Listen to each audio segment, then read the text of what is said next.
Malgré les échecs retentissants des dernières tentatives d'assassinat de la chloroquine, les obligés des grands laboratoires se mettent à attaquer le flanc judiciaire. C'est la SPILF, Société de pathologie infectieuse de langue française, qui s'en charge. Elle porte plainte en juillet 2020 contre Didier Raoult devant le conseil départemental de l'Ordre des médecins des Bouches-du-Rhône, lui reprochant d'avoir enfreint 9 articles du code de déontologie de la profession, dont la promotion d'un traitement dont l'efficacité n'a pas été démontrée, la diffusion de fausses informations, des manquements au devoir de confraternité, la réalisation d'essais cliniques hors du cadre légal. Et on découvre aussitôt que les auteurs de ces vertueuses accusations sont grassement payés par les laboratoires qui fabriquent les produits concurrents de l'hydroxychloroquine. En tête de liste figure le président de la SPILF lui-même, le professeur Pierre Tatevin de CHU de Rennes.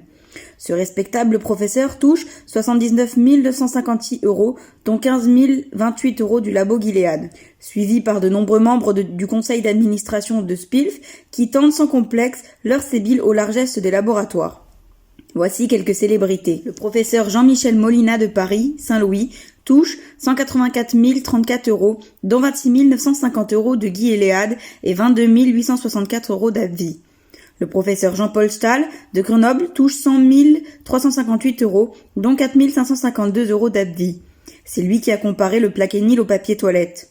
Le professeur Vincent Lemoigne de Montpellier touche 68 435 €, dont 4 776 € de Gilead et 9 642 € d'AbbVie. Comment expliquer cette guerre complètement folle, complètement délirante contre l'hydroxychloroquine? Comment est-ce qu'on peut même défendre l'idée qu'un médicament qui a été pris par 2 milliards de personnes est devenu, en 2020, toxique? Comment on peut défendre simplement cette idée? Comment ça a pu être défendu dans les plus grands journaux médicaux du monde? Savez-vous que si vous êtes malade du Covid-19, n'importe quel médecin a le droit de vous tuer en vous injectant du Rivotril sans votre accord et sans l'accord de votre famille? Savez-vous que si vous êtes malade du Covid-19, vous êtes interdit du service de réanimation de l'hôpital si on vous juge trop âgé? Savez-vous que si vous êtes malade du Covid-19 et que votre médecin vous prescrit de l'hydroxychloroquine pour vous sauver, il écopera de 3 ans de prison et de 45 000 € d'amende? C'est incroyable, c'est criminel, direz-vous. Mais c'est vrai, c'est écrit noir sur blanc et signé par le gouvernement.